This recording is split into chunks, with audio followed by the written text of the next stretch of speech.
Hi, welcome to the news episode of Sports Talk Central. I'm your host, Deep Mahmood, with my normal co-host Hunter, and today we're going to be talking about Kyler Murray's extension and what it could mean for some other quarterbacks coming up. We're going to talk about the Metcalf extension and the receiver market. We're going to talk some Ravens and Steelers training camp, and then we're going to go talk about the MLB Trade Deadline and seeing what we can do there. So let's just talk the Kyler Murray extension. What were your thoughts on that? And then obviously the whole homework clause and yeah, that whole debacle.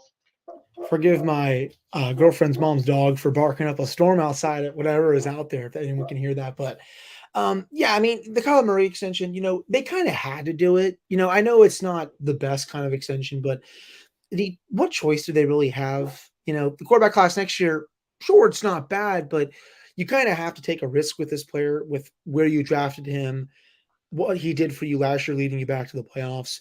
If it works out, you look like geniuses. If not, sure, you might have to start over. But, I don't know if he's the guy. It's just they don't really have a choice in that matter. The whole thing with the contract, I mean, that's like your elementary school math teacher, like assigning you homework over the weekend when you're in third grade. I just like it's weird to me, right? You Doesn't he know, have that gaming deal or something, or isn't he a part of like a gaming he group or something? might. I don't know what for, but that sounds right. I don't know what for sure what company it is for the gaming deal, but I think you might be onto something there. But and then the whole thing, Murray just comes out and just talks about it, and he calls the press conference, and it was just so funny. He like took offense to it, and it's like, dude, like it wouldn't have been a big deal if you just didn't take offense to it. And then the Cardinals had to come out and say, yeah, due to the distraction it caused. And it's like, well, yeah, like you let it leak out to the public. You should probably keep that in house. You don't have to announce that. And honestly, man, they're going to freaking have him watch film regardless. Every player during the season watches film. That is literally how prep week works for each team. Practice a few days, you early in the week, you watch film, you do all of it. So I don't really know why it's such a big deal. I mean, I'm sure he's just going to watch, probably the same amount of film, if not maybe a little bit less. But it's really whatever to me. It's kind of a non-story, I guess at this point. But again, in my opinion, the Cardinals really had no choice. Yeah, it's a lot of money. Yeah, he might not be the guy, but look at the quarterback market. Next year, you're probably not going to get CJ Stroud and the other quarterbacks that are available. I think they had little choice, in my opinion. Yeah, so basically, Kyler Murray joined the FaZe clan. So Oh, yeah, that's a that's what I was massive referring team. to. Yeah, That's what I was referring to. So that's basically where that's was the gaming aspect of it, and then considering that the guy they just traded for Hollywood Brown, he's a big gamer as well. So I mean, it's definitely part of his generation of YouTube channels and gaming, which does bring into the homework clause stuff. Look, I mean, they with the homework clause, if you have to include that, you have questions about his work ethic, that's which true. brings up 2 points. One, Kyler Murray was and good for him, probably one of the most athletic people growing up in both in baseball and football. We know that this Oh, guy was yeah. first round. We know that he was a top 10 pick, and He could have done either one, but oh yeah, and first of all, the funny thing is, chose football, had a decent year last year, goes and gets 230 million. I think he's doing quite okay. yeah, and also his salary is almost the entire team salary of the Oakland A's, the team that drafted him. So That's sad. That's what that is. yeah, so oh yeah, like and so like, but the point I was trying to make with the whole athletic thing is you have people, and I think you know this, people like this as well, where Hmm.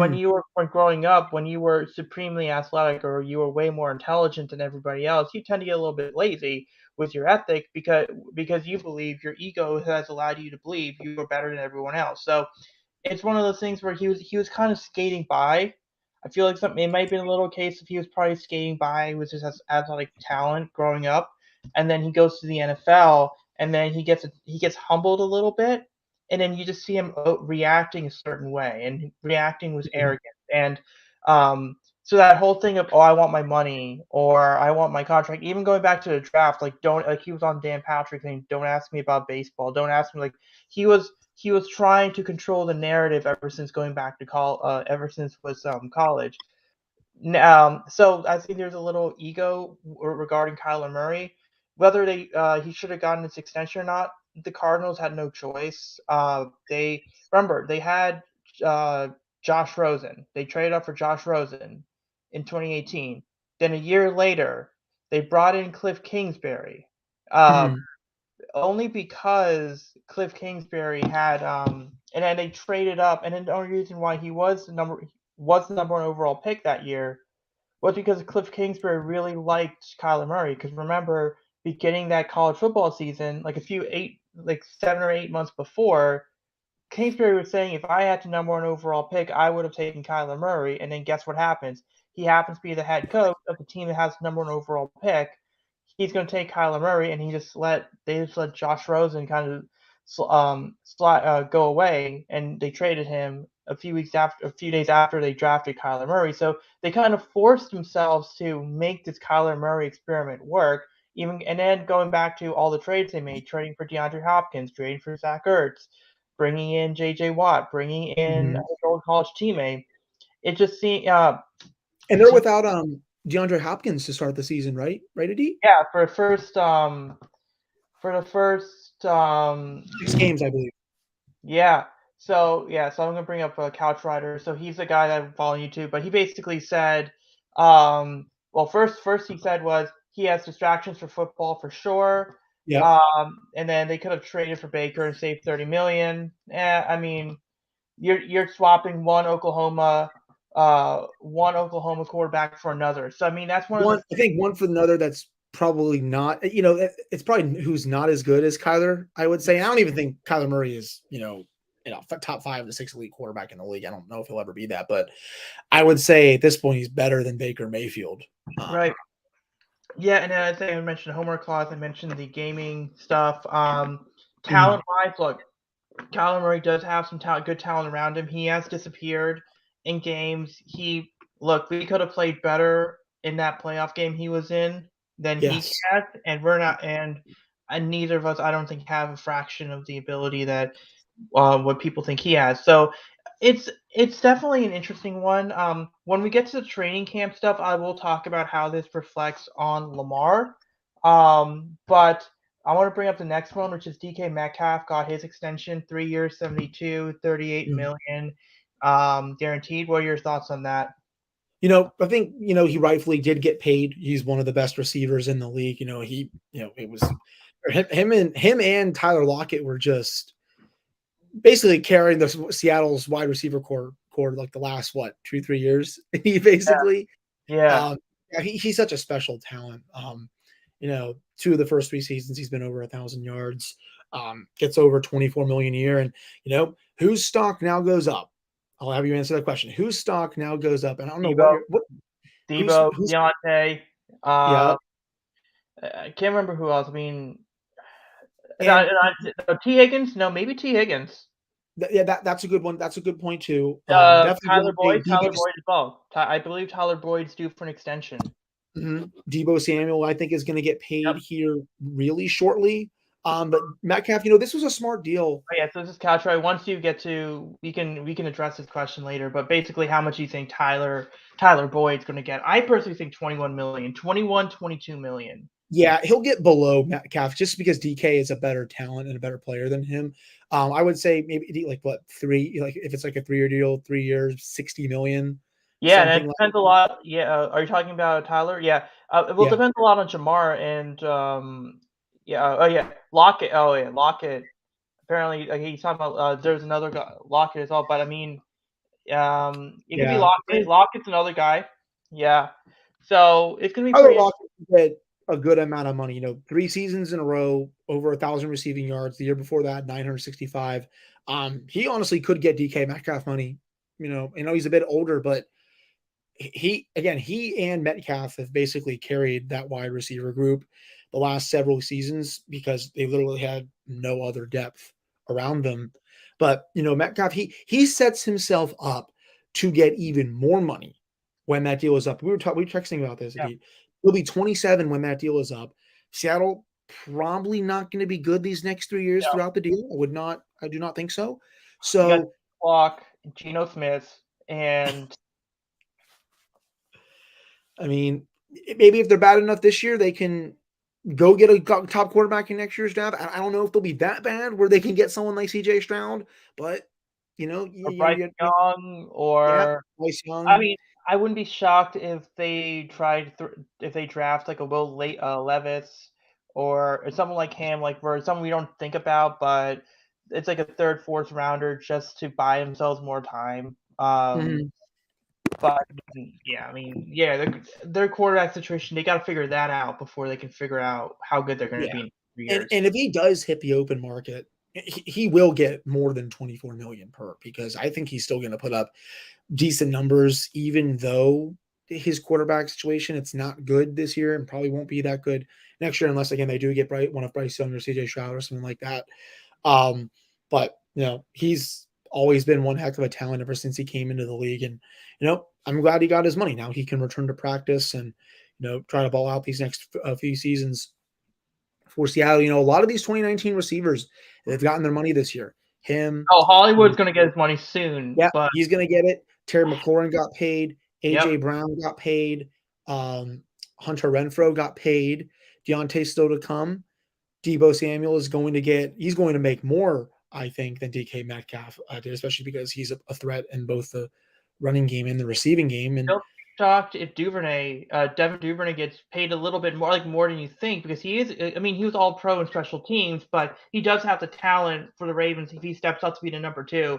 You could look at him at getting 10 to 15 million a year just based off his the fact that he is kind of like a mini Debo Samuel type package type player, but can contribute on special teams and has good catch ball radius. So even someone like him that you don't think about too much, he could get a chunk chunk of change. So I mean that's the other thing there as well. So yeah, I mean it's gonna be interesting to see where they are. I mean you're right. Hollywood. Yeah. So couch. So we're gonna bring another comment. Basically, he's saying Hollywood won't get what he wants. I I want to get into this argument. I want to get to this point though. I get it. I get it. Hollywood probably. Do you think Hollywood deserves 22, 23, 24? no, I No. don't. But let me tell you why I think he's gonna get it. This is my thoughts. Like first of all, I think DK Metcalf's good. I mean, um, I don't watch a lot of Seahawks football, so I'll be honest. Like anyone listening, I don't watch a lot of Seahawks football. So if I'm wrong, then that's because this is where I'm at right now. Okay. I don't know how big his route tree is. I know he's very good at what he does. He has the size and speed to impact a game. But without knowing without seeing him a lot in Seattle, I don't know how big his route tree is. So if you ask him to change his plan, that's gonna be interesting. 24, it's just an indicative on where the wide receiver market is. So like, here's the thing. Travis Kelce's making 14 to 15 million a year. You know who's making more than him? Courtland Sutton, Christian Kirk, uh, DK Metcalf, The Christian Kirk deal is hilarious. uh, Hollywood at some point. But think about it, right? Would you rather have Travis Kelce or those guys I just mentioned if you were building a team? Like that's the thing. Like Travis Kelce's getting 15 million a year. Some of those guys I just mentioned are or will be getting 20, 21 million a year, or 20 to 25 million a year. But you see the difference though, which leads me to my next point. The wide receiver market, and I'll elaborate a little bit more on Lamar when we talk about Lamar's contract, because this is kind of more on the roster construction after you pay quarterback.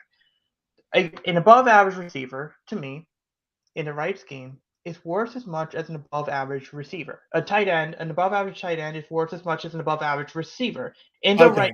In the right. you had me confused there for a Yeah, second. no. I kind of caught myself in the last second.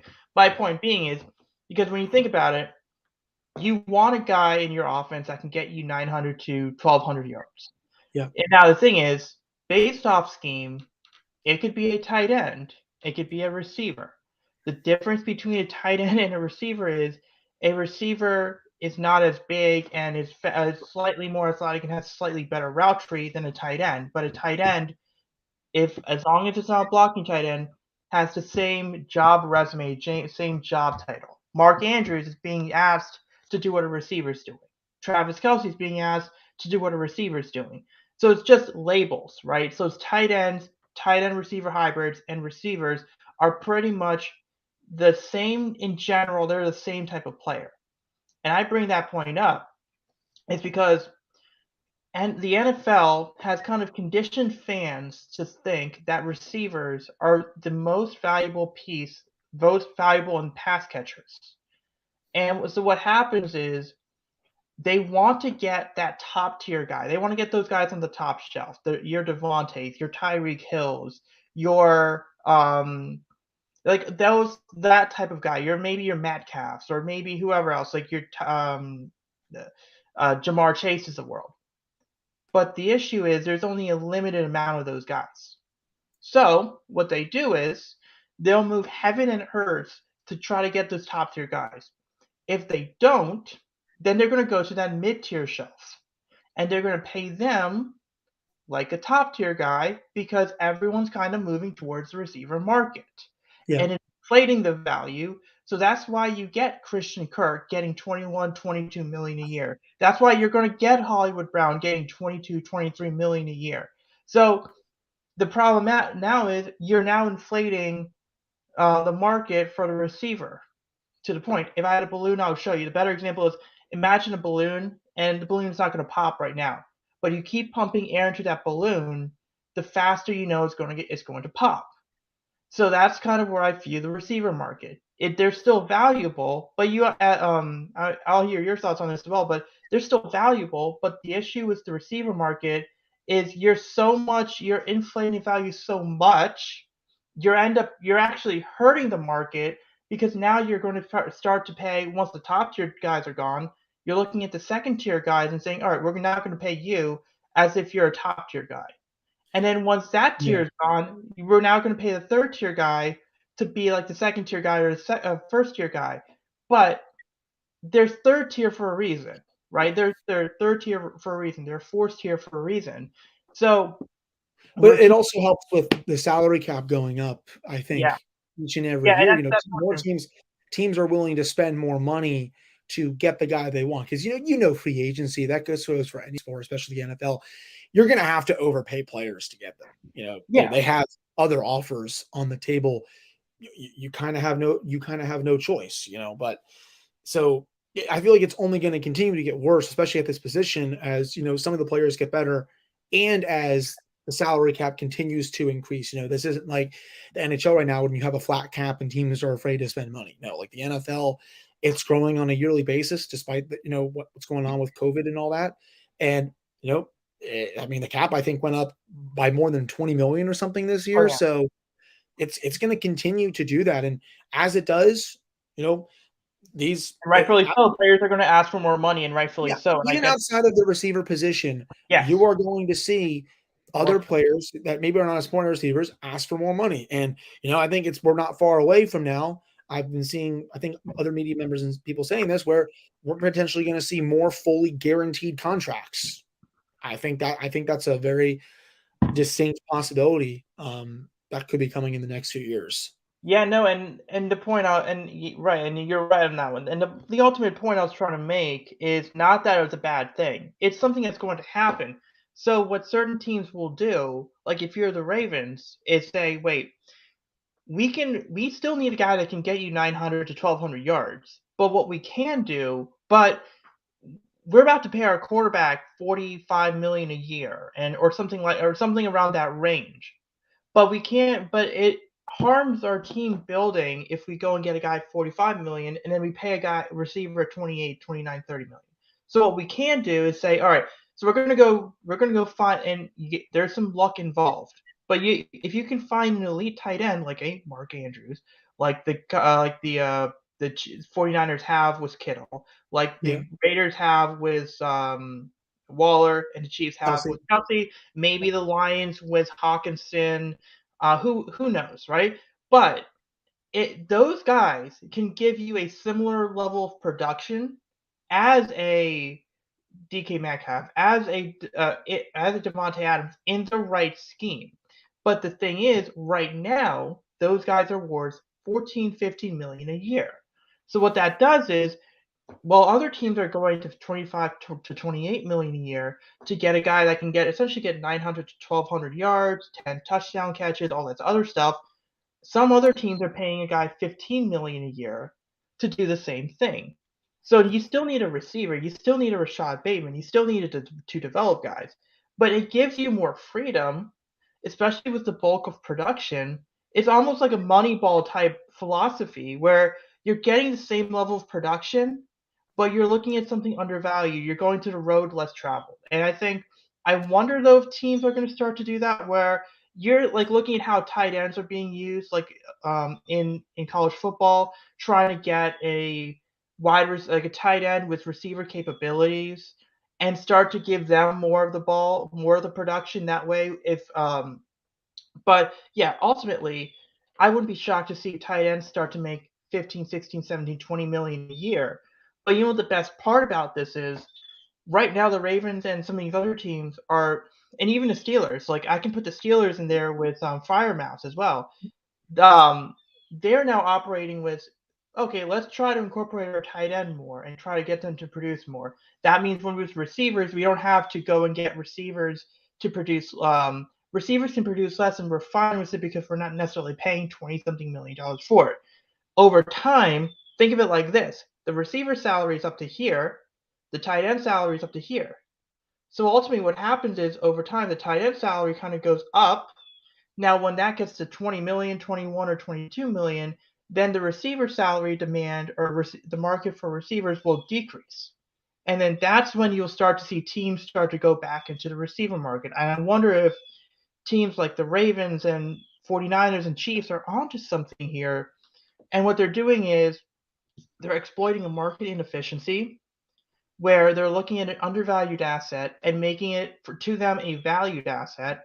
And then when other teams catch on, then they'll recognize the next market inefficiency and then undervalue and then value that asset more. So you're actually, when it comes to team construction, you're actually being really smart because now you're essentially what you're doing is relative to the time, you're paying premium prices for non-premium positions, and the definitions are going to change over a few years because it moves in waves. Like pass rusher, like there was a time when linemen were getting a lot of money, and now it's tackles, now it's guards, now it's centers. Centers are starting to get more money now, and it's going to just keep moving in waves. And I think that's to me I think that's going to be really interesting how teams kind of maneuver that, and the receiver market's kind of an interesting aspect because we all know the quarterback market's going to keep going up and up and Oh up yeah. and up. Yeah, so you have to find ways to you have to find ways to counter that. So that's why I wanted to talk about the receiver market, but it makes sense. Like what I'm saying here makes sense. So let's talk about the Ravens Steelers trading camp. What were your thoughts on Steelers camp? Yeah, I mean, George Pickens is, I think, looking like someone who probably should have went in round one. I know the injury and a couple other things. I've probably scared some teams off, but looks of it, he's making some ridiculous catches already. Very excited about him. If I have to read one more stupid thing about this quarterback controversy stuff, I may actually delete my social media. Everyone is just freaking out that Kenny Pickett is just, he's not getting some of these reps. And it's like, it hasn't even been a week at camp yet. Like, let's just chill out here. Like three quarterbacks Um, have. and yeah, I mean, he's a rookie for God's sake. I mean, it's really not that big of a deal. Everyone and their mother knew when they signed Mitch Trubisky, he was probably going to start. Right now, 95, I would say the chances of him starting 95%. I do not, the 5%. You don't buy into the reindeer starting. You Oh don't God. Nathan. No. It's gonna be Trubisky. Like, I don't understand. Like, people are just like, Were they in the same draft class, or am I Trubisky, who? Mason Rudolph? Were they in the same draft class? They might have been. I think Trubisky was a year earlier, if I'm not Okay, mistaken. But he might probably, be. maybe, yeah. I thought he was a year earlier than him, but that also could be right. Yeah, because Trubisky was there, I think, when It was Wasn't he there? Mahomes and Watson. It was that year. Yeah, Trubisky was there in 2016. He was the UNC's quarterback when Yeah. they had that massive rainstorm. Mason, I think, came after that. I'm pretty sure. Okay. Yeah, that makes. Yeah, no, that makes more sense. I'll check on Mason You Rudolph. can I know. double check that, but I'm I'm about 90% sure that Trubisky was before Rudolph. But he's the veteran. He's going to get the starts. They haven't even gotten into pads yet, so I don't know why everyone is just freaking out for the sake of freaking out. Everyone's also a little freaked out about the Deontay Johnson stuff. Look, it's a You're holding. right. Yeah, Trubisky was a year older. Yeah, Yeah. I figured that, and again, people freaking out about the Deontay Johnson stuff. I'll say this, how I want to say it. He's still there. He's doing stuff on the side. Yeah, is he not practicing fully? Sure, but at the end of the day, I think the Steelers eventually are going to figure something out with him. He deserves to get a decent amount of money. I don't know if he deserves the 21, 23 million. I think maybe he deserves a little lower than that, considering this past season was his best season. Yeah, you don't know if he's going to continue to do that. On a yearly basis. And I understand people are saying, well, look at the other options they have. And yeah, Chase Claypool's good, but is he going to make a big jump this year?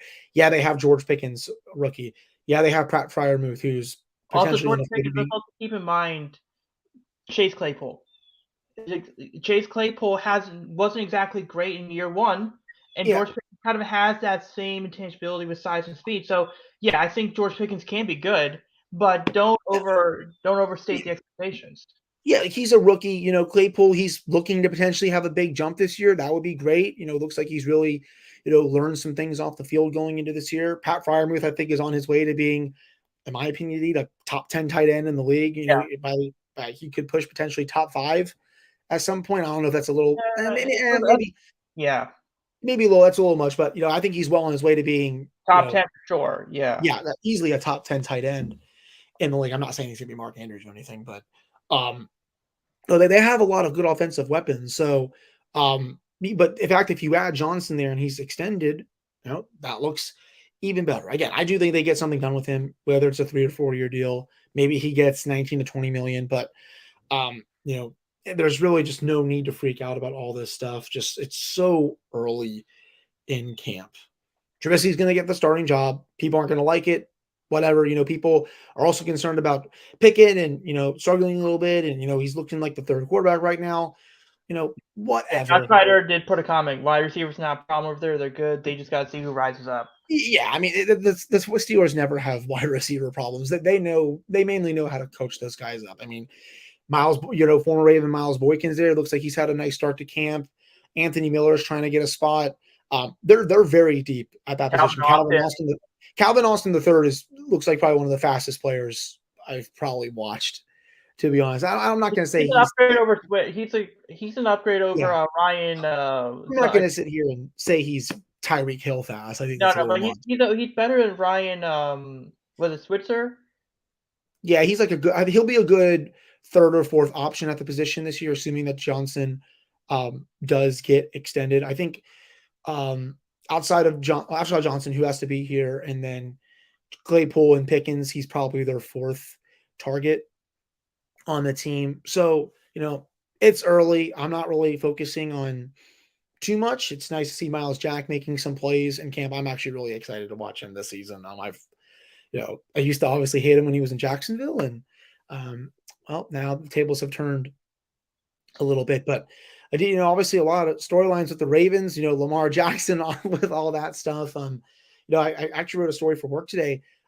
Said apparently he put on some weight and he threw an absolute dime to Rashad Bateman, and that looked like I was like, wow, might be one of the best deep balls I think I've ever seen him throw. So I'll let you get into the Ravens stuff here, and I'll let you probably go after the Lamar Jackson haters for what's going on. Well, I'm gonna do a little twist here. It's not just the Lamar Jackson haters. Okay, let me put it this way. With narrative on Lamar, there's 3 groups, but there's 2 predominant ones. There's one that is the Lamar Jackson can do no right group, and that's the anonymous defensive coordinator quote.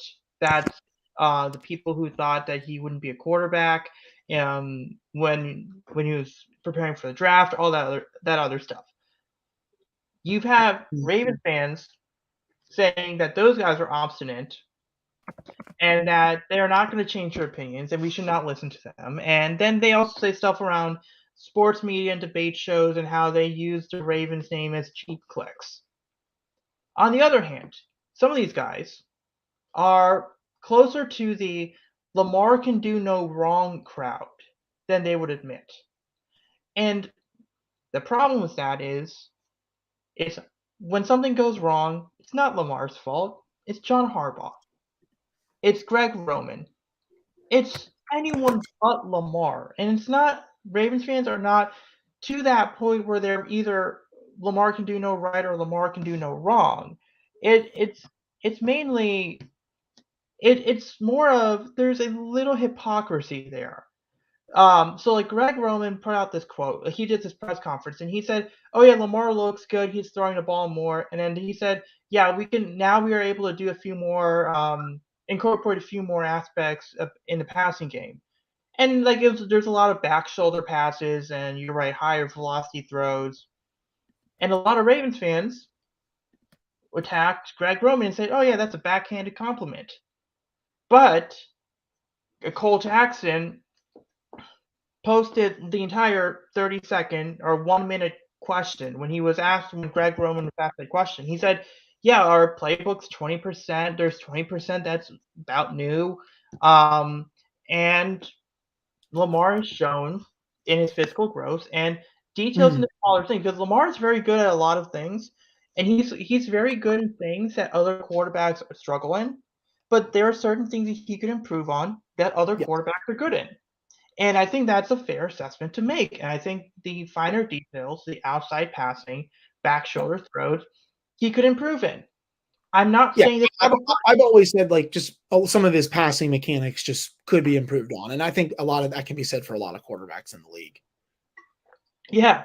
And the point is, I don't have an issue with if that's not above average because he does a lot of things. His running ability, his magician Yeah, like ability is above average. It's plus plus. So if his delicate passing, if it's sharp passing and some of those details aren't exactly to that point, I'm good with it because he does a lot of things really well. So what Greg Roman was basically saying is Lamar's shown enough that the details are there that they could try a little bit more on those passes and their deep balls and back shoulder passes to a Tylan Wallace or an Andrews. So the first one I do want to bring up is a lot of Ravens fans they need to start understanding you were criticizing others for using a certain type of tenure and a certain type of tone when they're talking about Lamar, but you're not realizing that at points there is a semblance of when you're talking about other topics, you're using something similar. You're using similar language that other people are using. And you criticize it when other people use it, but you're not recognizing when you're using it. And I understand it's fandom and I understand all that other stuff. But it's like sometimes it's best to stay neutral and it's hard because it's so click driven. But it's just a minor annoyance I have. The receivers, I mean, it seems like Devin Duvernay is they're trying to push Devin Duvernay as the wide receiver two. I think Bateman's wide receiver. Technically, he's wide receiver two because Andrews is your predominant receiver. But for the sake of argument, let's say Bateman's wide receiver one. I think Duvernay's trying to be set up as wide receiver two, Prochet wide receiver. Then it may be Shamar Bridges or one of those other guys they got as an undrafted guy. It'll be interesting to see whether they go and get a receiver. Whether Will Fuller is there, I wouldn't mind him. And before anyone says it's because it's a cheap option, it's not. It's not that he's a cheap option. It's just that with Will Fuller, he brings veteran presence. You don't have to use him too much because it's a run first offense and there's going to be 3 or 4 options before him. But he brings an element of speed that the other guys don't have. That's why I kind of like Will Fuller. It's kind of like traits based analysis. So to me, veteran guy that's going to be pretty interesting. I don't think it's Odell Beckham because he's going to want a lot of money. He's not going to be available until at least November. So it's going to be tough to see how much he fits in there. I will be But curious to see who signs him though. I'll be interested for that. I think it's the Rams. I think the Rams will get him for that postseason run. But Yeah. then the other thing I'm going to point out is that Lamar, yeah. So his contract, yeah, the Couchrider said he enjoyed the show. I'm trying to get him on the show before the season starts. He's a big Ravens fan, but he's also one of the more objective ones. So he's not like the ones that's emotionally attached. So I'm gonna try to get him on the show in a couple weeks or so. But going back to the point, Lamar's contract is basically the thing I want to talk about here, and the big thing is he made comment. I think a contract will get done by the time the season starts, and the reason for that is because if you remember, it was before for a long time this season for this year it was I don't want to talk about the contract. We don't know what's going on, and everyone was just spreading their narratives. And then it was mandatory minicamp. We're having discussions, and now it's oh yeah, we're talking about it. Like we're talking about it when we have free time. There's a cutoff date, which is the uh, start of the season. But someone brought, I think, Jerry Sandusky, the Ravens reporter, brought up this interesting video. I don't have the video on me, but it's pretty quick. It's Lamar answering questions, and then you pan out left, and then you see John Harbaugh and Steve Bisciotti on the second floor. So he does now. The owner, Bisciotti, does have an office there, but Bobby Trotsett, who we had on the show a few weeks ago, and then Sarah Ellison, who was working with the Ravens as a reporter there, they mentioned that doesn't happen often. Harbaugh and Bisciotti, they don't really watch the press conferences for the players that often. And it just so happens that they're watching it for their quarterback who's about to sign a mega deal. Now that tells me they're close to it. Now, could the deal be done? Could it be done in 24 hours? Sure. Could it be done in a week? Sure. Now, personally, I think it would be really cool if it gets done this week, because August 5th, the Orioles are celebrating 30 years at Camden Yards. You're gonna That'd have a be bunch cool. of you're gonna have a bunch of former Orioles out there. I have this great idea. Like, I would love to see a situation where you have Lamar throw out the first pitch, and they play the Pirates in that series. Like, throw out the first pitch, and then after the first pitch, just show a picture on the board of Lamar signing his contract, and then saying, "Oh yeah, starting quarterback Lamar throwing first pitch. Oh yeah, by the way, he just signed a 5-year extension, like 5 years, $235 million, 200 million guaranteed extension." That would be really cool. Um, and then especially in Baltimore, that would be such a great that would create such a buzz for the weekend. I don't know if that will happen. I'm just saying that would be really cool. But I think the contract gets done soon, before the season starts. Do you think that? And then let me phrase this question to you. One, do you think the contract gets done soon? And second, do you think that it's going to be 5 years? What do you think? Do you think over or under 5 years, 235 million, 200 guaranteed? I think it's gonna be 5 years exactly. Over 200 total. No, I don't think he's gonna get. Well, over. He's gonna get 5 years exactly. I do think he'll get over 230. I think it'll be less than 200 million guaranteed, though. I think it's gonna be like 160 million guaranteed. That's my guess. Yeah. So, and I think that's where it's going to be. I don't think it'll be 250. I think that's just more of the emotional Ravens fandom, because you also got to consider Lamar doesn't have an agent, so he gets to Yeah. keep an additional 3% that Kyler Murray or Josh Allen or Mahomes don't get to keep. And look, I'm all for Lamar getting 50 million a year, only because the next quarterbacks going to be looking for a contract is Herbert and Burrow next year. You want to know what the agents of those guys are going to say? Lamar's contract was done with no agent. Yeah. That means if let's say Lamar gets 48 million a year, that their agent or Burrow's agent is and Herbert's agent, they're going to go and say, "Oh, take that 48 million. add an additional 3%, that's where we're starting. So now you got to think about, like, if it's 48 million, you're pushing 50. So Mm-hmm. imagine if you're Burrow and you're Burrow's agent. And like, look, I know Paul Brown wanted to pay Burrow. It's like, but Lamar's contract is going to shift everything because everyone now in that class is going to go, every quarterback in that class, especially the ones that are going to be due next, they're going to look at Lamar's contract and they're going to say an additional 3%, and that's your floor. That's the starting point. Imagine if you're Paul Brown, and we kind of had this discussion about the receivers. Imagine this point. Imagine to the point where Joe Burrow's agents demanding they pay Joe Burrow $50 million a year. Oh, and by the way, you got Jamar Chase you got to sign at some point, and T Higgins, and Tyler Boyd. Imagine all those contracts. I mean, if you do 50 million for Burrow, 30 for Jamar Chase, 25 for T Higgins, and 22 for Tyler Boyd, that's what 120, 127 million to your quarterback and your top three receivers. Imagine that, like, and it's the Bengals. So do you really think the Bengals and Paul Brown are willing to make or cut that much of a check for four players? Well, Brown was already talking this week. He was kind of sound like he was cheaping out a little bit on Joe Burrow. So, I mean, they're going to have some decisions. The quarterback market is just going to continue to be Yeah. crazy these next few years.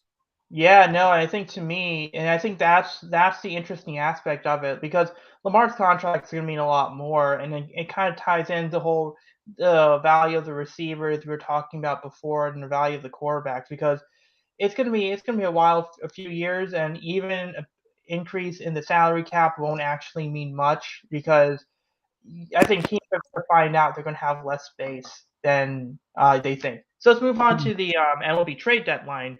So we're going to talk about Juan Soto a little later, but there's some moves that have been made. So we do know that Luis Castillo was traded from traded to the Mariners, and in return, the Reds got back the Mariners' number 1, number 3, and number 5 prospect, and another player, but not. It's mainly those three. So and then you have the Mets went out and got Daniel Vogelbach from the Pirates. They went out and got Tyler Naquin in a reliever. They're still in the market for maybe a JD Martinez and a Christian Vasquez.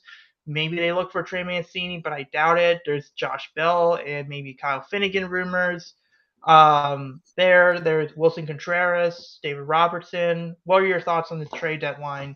But no, let's not talk about Soto just yet. But not like other than Soto, what are your thoughts on this trade deadline? I mean, it kind of ties to it, but if Luis Castillo is worth 3 top 5 prospects in someone's system, I mean, like what is Juan Soto worth? I mean, that right there, I think should tell a lot of people. And good on the Mariners. I think they're going all in this year. The Mets, they are too. This is probably their best chance in what, man, over a decade to probably bring this thing home back to New York. So I understand what they're doing. There's going to be a lot more deals, I should say, tomorrow, maybe sometime tonight. Obviously, Tuesday is the big day, but it's been a bit quiet so far just because I think some asking prices are definitely pretty high, I would Yeah, say. Would you say that too? I think yeah, teams aren't willing to give up the prospects that other teams want yet, but when there's a deadline, some prices drop, and sometimes that would favor the buyers in that situation. So been a little slow, but I do really think this is going to start heating up here really soon. yeah. No, I think that's gonna be really interesting because I think you're not seeing a lot of action now, but you're seeing a lot of action later on. I think it's just teams waiting each other out.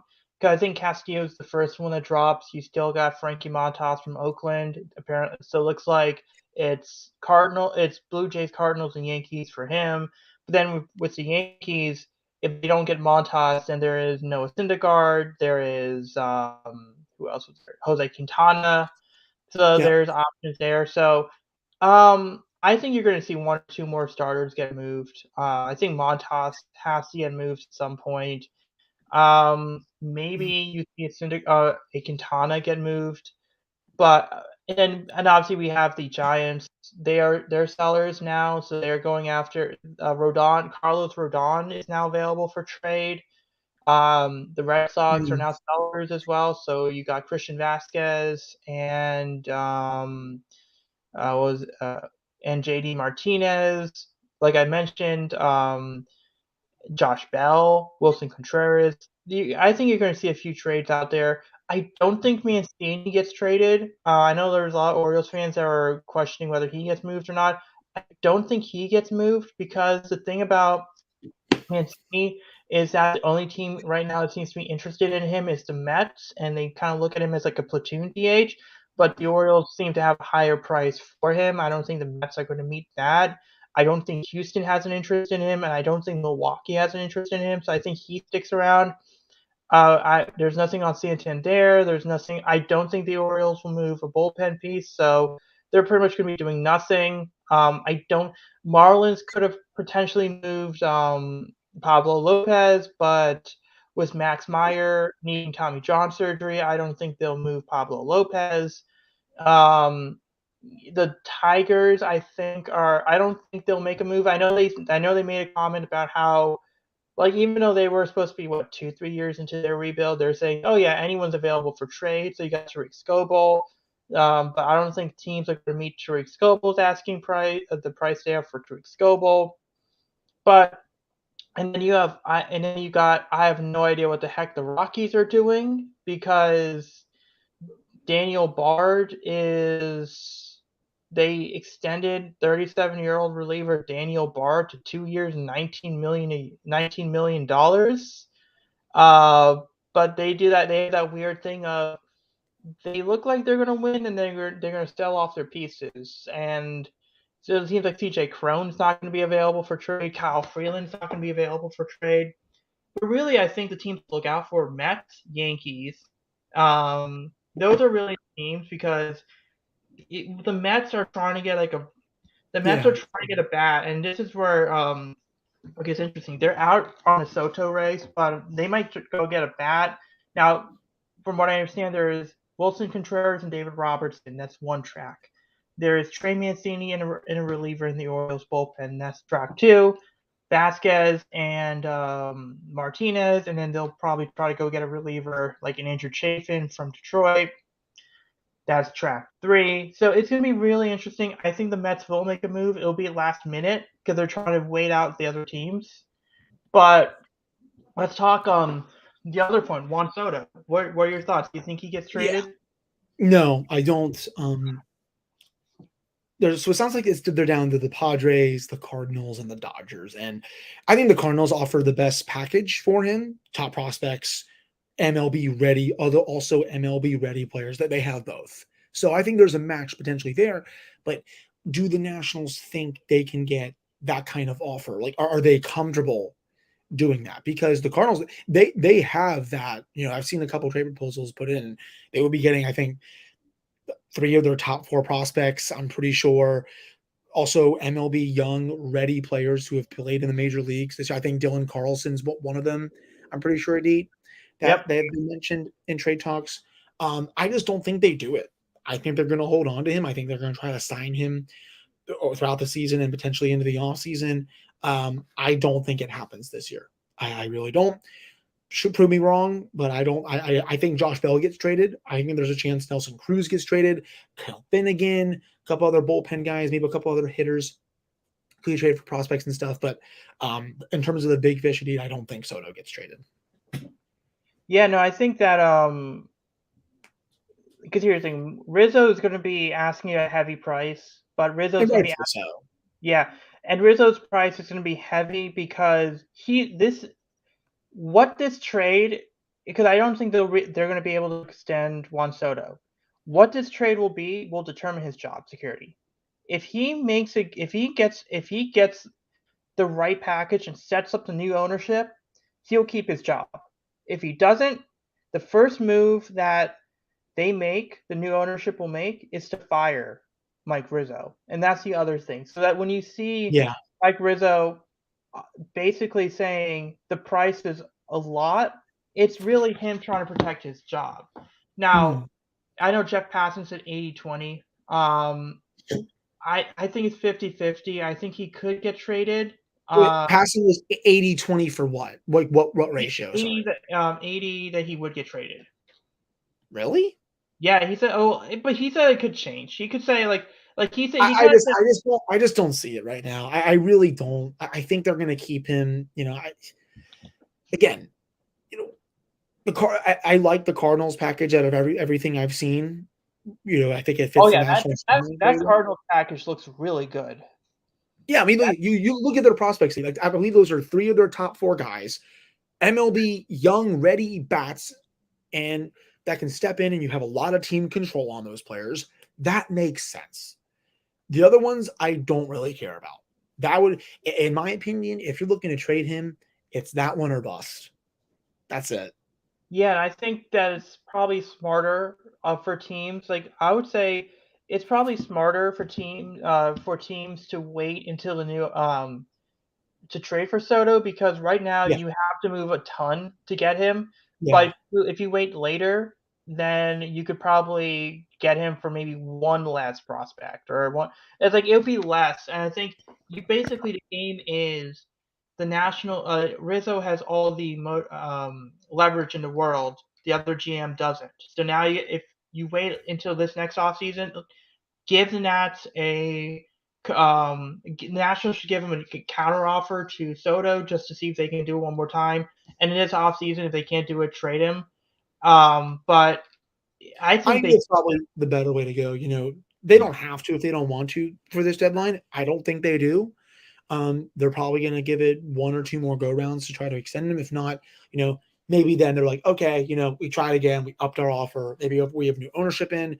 He didn't accept it. Okay, we can move on here because you're right. The Nats do have all the leverage right now. They're asking for the world, and they're not going to settle unless they get it. And did you see that Cardinals package too? Yeah, that was a really good package. Yeah, Is Jordan like Jordan Walker is a legitimately really like a power like he was an overslot guy. Mason Wynn apparently he in the Futures game he had a ball where he threw it about 100 miles an hour from shortstop to first. So I forgot. I don't think Liberatore was a part of it. Like they got some good players. I think it would set the Nationals up really well for it. But yeah, so I think if that package isn't enough, then keep him. yeah, Give one last offer, and then if that doesn't work, trade him in the offseason. But yeah. yeah, so I mean I think that's what we'll do. So next week we're going to talk about the MLB trade deadline, about the deals that were made, and then some of the reactions to that. Then we're going to talk about the training camp. We might talk about college football, depending college sports, depending on what other news comes up. But we'll see you guys next week in the afternoon. We'll be back next week.